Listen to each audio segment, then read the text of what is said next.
미국 대선이 이 정도로 출렁인 경우는 처음 보는 것 같습니다. 선거판이 들썩들썩할 정도의 변수가 벌써 2번이나 발생했는데 격변의 미 대선, 박원곤 이대 교수와 함께 전망해 보도록 하겠습니다. 어서 오십시오. 네, 안녕하세요. 바이든 대통령의 중도 하차가 아주 정적적으로 이루어졌습니다. 좀 놀라웠는데요. 우선 궁금한 게 그럼 민주당 후보는 언제 확정이 돼야 합니까? 좀 복잡합니다. 왜냐하면 이거 전무후무한 일이 발생을 했기 때문에 중요한 것은 그 제이미 해리슨 전국위원회 의장이 얘기를 했습니다만 조만간 후보 선발 절차를 발표를 할 것이다. 네.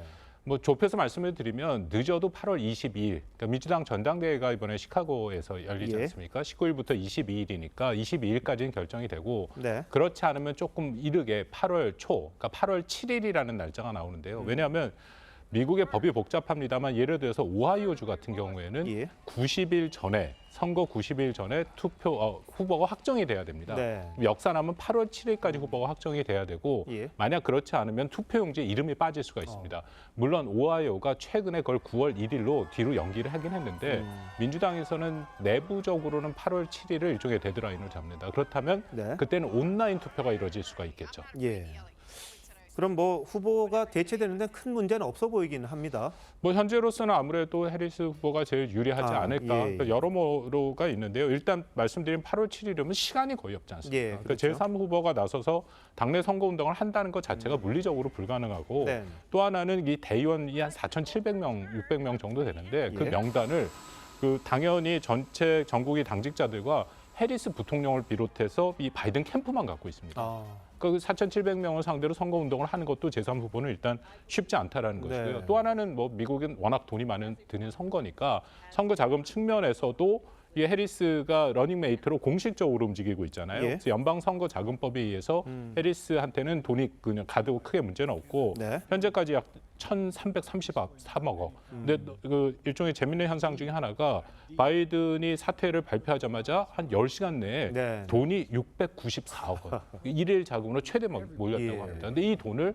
해리스는 쓸 수 있지만 제3 후보는 이게 복잡합니다. 쓰기가. 그러니까 후원금을 이미 받았는데 그걸 쓸 수 있는 자격이 해리스 부통령 후보밖에 없다. 이렇게 되는 거군요. 뭐 그것도 약간의 해석의 여지가 있는데 거의 그렇게 해석을 하고 있습니다.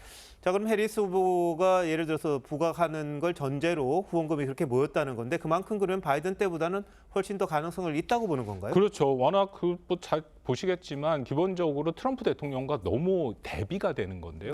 몇몇에서 대비가 되는데 특히 남자, 여자라는 그 성별 차이가 크지 않습니까?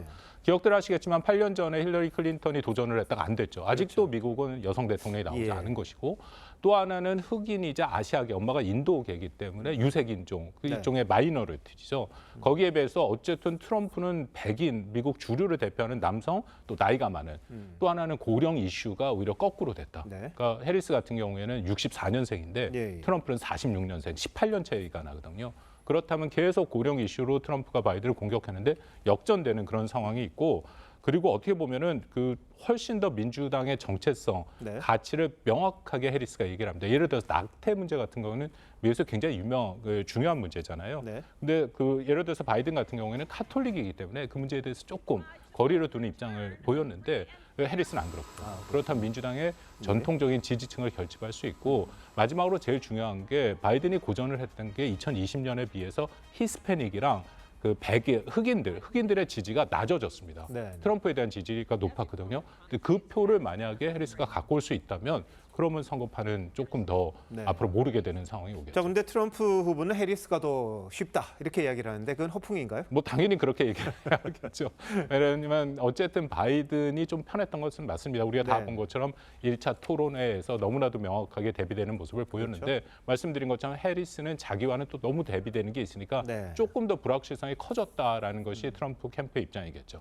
자, 뭐 세계 정치가 다 그렇습니다만 지금 양극화, 극과 극 이런 식의 표현이 나오는데요. 말씀하셨던 것처럼 해리스와 트럼프 너무나 차이가 납니다. 미국 정치도 지금 다 갈라져 있는데 더 갈라지는 그런 일이 있지는 않을까요? 그 가능성이 없지는 않습니다. 특히 이번 선거에 만약 민주당이 패배를 하게 되면 민주당 내에서도 사실은 급진적인 세력들이 있거든요. 대표적인 게 이제 코르테즈 의원이라고 AOC, 굉장히 상징적인 뉴욕의 하원 의원인데 그런 사람들은 굉장히 급진적인 얘기를 하고 있고 또 매사추세츠의 예를 들어서 엘리자베스 워렌 상원의원 같은 사람도 스스로 사회주의에 가까운 얘기들 하는데 만약에 그렇게 된다면은 민주당도 훨씬 더 급진적인 세력이 장악할 가능성이 있다.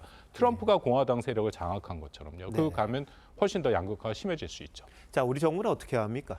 우리 정부는 일단은 양쪽 가능성을 다 놓고 봐야 된다. 그렇지만 역시 불확실성과 위험성은 더 큰 건 트럼프니까요. 그리고 또 하나 간과 많은 사람들이 생각 못하는 게 이번에 상하원 선거가 동시에 이루어집니다.